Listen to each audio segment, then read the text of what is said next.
अस्सलामुअलैकुम दोस्तों, welcome to मियां भाई न्यूज़। मेरठ से एक बड़ी खबर सामने आ रही है। सोशल मीडिया पर वायरल होने वाले और अपनी एक फनी लाइन 10 वाला बिस्किट कितने का है जी से मशहूर यूट्यूबर शादाब जकाटी को पुलिस ने गिरफ्तार कर लिया है। ये पूरा मामला तब शुरू हुआ जब इनकी एक वीडियो वायरल हुई जिस पर इल्ज़ाम लगाया गया कि इन्होंने एक छोटी सी बच्ची से गलत यानी कि अश्लील अंदाज में एक्टिंग करवाई। उस वीडियो को लेकर सोशल मीडिया एक्टिविस्ट राहुल ने पुलिस में शिकायत दी। बाद में यह मामला national commission for protecting of child rights यानी बच्चों के कानून की हिफाजत करने वाले नेशनल कमीशन तक पहुंच गया। वहां पर इस कंप्लेंट को ऑफिशियल तौर पर रजिस्टर किया गया और कमीशन ने तुरंत पुलिस को एक्शन लेने के लिए इंस्ट्रक्शन दिए। इसके बाद मेरठ के इंचौली पुलिस स्टेशन में शादाब पर BNSS 170 के तहत केस रजिस्टर किया। पहले इनको इंडियन पेनल कोड के सेक्शन 151 के नाम से जाना जाता था। केस रजिस्टर होते ही पुलिस ने शादाब को अरेस्ट कर लिया और फिर इन्हें कोर्ट में प्रोड्यूस किया गया। कोर्ट ने इनको बाद में जमानत पर रिलीज कर दिया है। जो वायरल वीडियो कंट्रोवर्सी का वजह बनी उसमें शादाब एक जनरल स्टोर का दुकानदार बने हुए थे। वीडियो में एक बच्ची भी थी और शादाब ने उस बच्चे के साथ जो एक्टिंग की और कमेंट्री की उसे लोगों ने वल्गर, इनअप्रोप्रिएट और चाइल्ड एक्सप्लॉयटेशन का कैटेगरी में रख दिया। लोगों का कहना था कि एक बच्ची को सोशल मीडिया पर इस तरह के कंटेंट के लिए यूज करना न सिर्फ गलत है बल्कि कानूनी तौर पर भी एक सीरियस ऑफेंस है। शादाब ने अपनी तरफ से क्लैरिफिकेशन देते हुए कहा कि इनका कोई गलत इरादा नहीं था। इनका कहना है कि इन्होंने सिर्फ बच्ची की तारीफ की थी और वो भी बस फन कंटेंट था। मीडिया से बात करते हुए शादाब ने कहा, मैंने वीडियो में सिर्फ इतना बोला था कि बच्ची बहुत प्यारी है, बहुत क्यूट है और मैंने बस इतना कमेंट किया कि इतनी प्यारी बच्ची की मम्मी भी उतनी ही खूबसूरत होगी। इसमें कोई गलत बात नहीं थी, ना मैं किसी गलत मकसद से वीडियो बनाया था।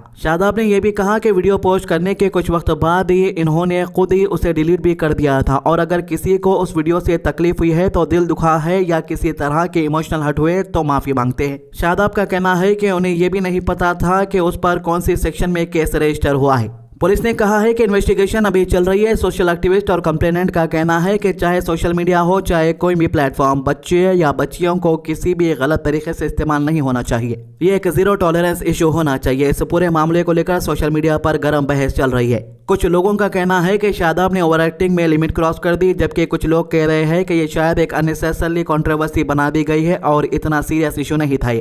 लेकिन सच ये है कि डिजिटल स्पेस और सोशल मीडिया लॉज इंडिया में इस वक्त बहुत स्ट्रिक्ट होते जा रहे हैं, खास तौर पर जब माइनर्स यानी बच्चों की सेफ्टी पर बात आती है। फिलहाल शादाब जकाटी को बेल मिल चुकी है लेकिन केस अभी बंद नहीं हुआ है। आगे क्या होगा, पुलिस की इन्वेस्टिगेशन कंप्लीट होगी और फिर कोर्ट फैसला क्या देगा, इस पर सभी की नजर टिकी हुई है। सोशल मीडिया यूजर्स अब भी इस केस पर रिएक्ट कर रहे हैं। कुछ लोग शादाब को डिफेंड कर रहे हैं और कुछ लोग कह रहे हैं बच्चे कंटेंट नहीं जिम्मेदारी होती है और इसी वजह से ये केस अब सिर्फ एक यूट्यूबर की अरेस्ट की स्टोरी नहीं बल्कि एक इम्पोर्टेंट डिस्कशन बन गया है। इन्होंने मीडिया से बात करते हुए क्या कहा है, आइए सुनते हैं। जी, पहले तो बहुत लोगों की दुआएं हैं मेरे साथ और जिन्होंने भी ये काम किया है उनके लिए भी शुभकामनाएं हैं, दुआएं हैं। दुआएं तो इसलिए हैं कि जो वो कर रहे हैं वो जो मैं कर रहा मैं तो एक वीडियो मैंने बनाई थी अपनी बच्ची को लेकर, वो खुद मेरी बेटी है।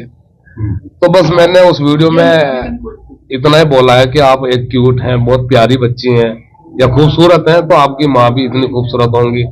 तो उस वीडियो में तो मैंने तारीफ की है, मतलब कोई बुराई वाली बात मुझे उसमें नहीं लगी थी।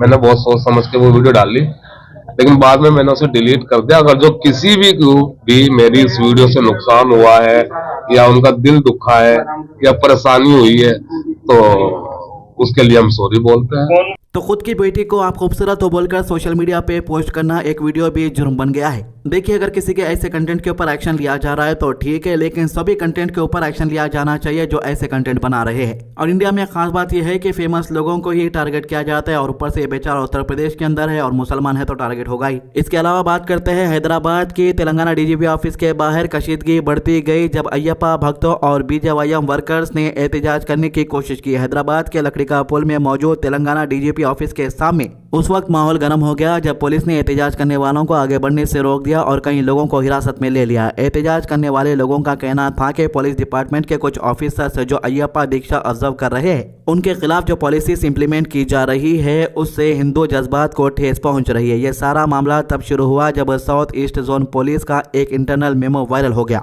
इस मेमो में एक सब इंस्पेक्टर को ड्यूटी के दौरान अय्यप्पा दीक्षा की रीत जैसे कि बाल और दाढ़ी बढ़ाने, काला कपड़ा पहने और नंगे हुए पांव चलने की इजाजत से इनकार कर दिया गया। मेमो में पुराने ऑर्डर्स का हवाला देते हुए वाज़ेह तौर पर लिखा गया कि कोई भी पुलिस अफसर या जवान ड्यूटी के वक्त किसी भी किस्म का मजहबी लिबास, निशान या कोई इबादत रिवायत इख्तियार नहीं कर सकता।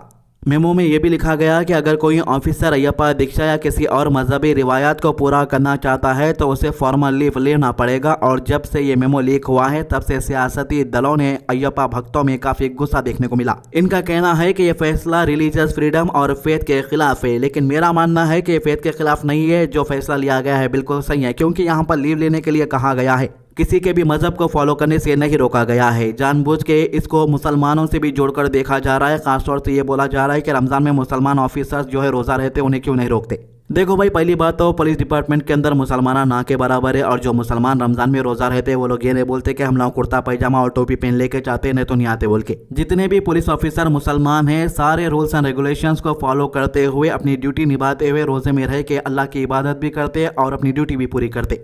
तो प्रोटेस्ट को देखते हुए पुलिस ने फौरन तौर पर डीजीपी ऑफिस के आसपास सिक्योरिटी बढ़ा दी है। एडिशनल फोर्सेस तैनात कर दी गई है ताकि किसी भी तरह की बदतमीजी, हंगामा या हालत कंट्रोल से बाहर ना हो जाए। कुछ एहतजाज करने वाले रोड पर बैठ गए और स्लोगन लगाने लगे, जबकि कई लोग पुलिस के हाथों गिरफ्तार भी हो गए। भारतीय जनता युवा मोर्चा लीडर का कहना है कि सरकार और पुलिस डिपार्टमेंट हिंदू फेथ और बिलीफ को टारगेट कर रहे हैं, जबकि दूसरी तरफ पुलिस ऑफिशियल्स का बयान सामने आया है। वो ये कह रहे हैं कि ये पॉलिसी किसी भी एक मजहब के लिए नहीं है, बल्कि यूनिफॉर्मिटी और डिसिप्लिन मेंटेन करने के लिए पुराने रूल्स पर अमल हो रहा है। ये कोई नया रूल नहीं है, पुराना ही रूल है। पुलिस का कहना है कि पुलिस फोर्स एक सेक्युलर इंस्टीट्यूशन है और ड्यूटी के वक्त किसी भी ऑफिसर्स को अपने मजहब को यूनिफॉर्म से ऊपर नहीं रखना चाहिए। इस पूरे मसले ने तेलंगाना की पॉलिटिक्स में एक बड़ी बहस को जन्म दे दिया है। सोशल मीडिया पर भी लोग डिवाइडेड नजर आ रहे हैं। कुछ लोग इस मेमो को बिल्कुल ठीक कह रहे हैं, जबकि कई लोग कह रहे हैं कि ये गलत है और ये किसी के फेथ के अगेंस्ट है। एहतजाज अभी तक जारी है और हालात कब बेहतर होंगे इसका इंतजार किया जा रहा है। इससे पहले तेलंगाना में बीआरएस की सरकार थी, उस टाइम भी जो है बीजेपी वाले ऐसे ही एहतजाज करते थे और कहते थे कि हमें मजहब की आज़ादी नहीं है। आप लड्डू यादव को देख सकते हैं, बीजेपी युवा मोर्चा के लीडर नितिन नंदकर को भी देख सकते। ना ये लोग तेलंगाना में बीआरएस की सरकार से खुश थे और ना कांग्रेस की सरकार से खुश है। यानी इनका कहना है कि दो भी सरकारें इनके फेथ के खिलाफ है, इनको मजहब की आज़ादी नहीं दी जा रही है।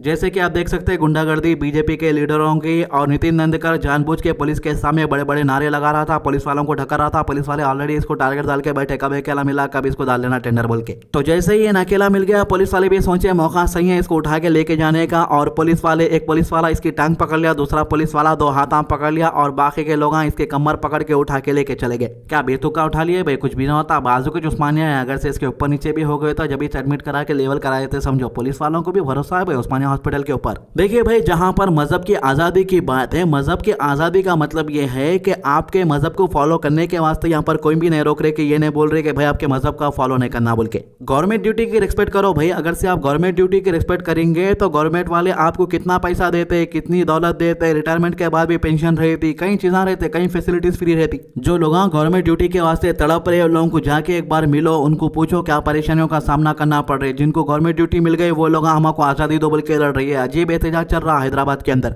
और एहतजाज भी बीजेपी के लीडर कर रहे हैं, और इसके अंदर आग में तेल डालने का काम राजा सिंह कर दिया एक ट्वीट करके। अब देखो भाई, एक बात साफ साफ ये है कि जीएचएमसी के इलेक्शन आने वाले हैं। बीजेपी को मुद्दा नहीं मिल रहा था, अब ये मुद्दा मिल गया, अब ये मुद्दे को खींचने वाले हैं समझो बीजेपी वाले। तो ये थी मामलों के अभी तक के अपडेट। हमारे चैनल को सब्सक्राइब कीजिए, वीडियोस को शेयर कीजिए। अल्लाह हाफिज।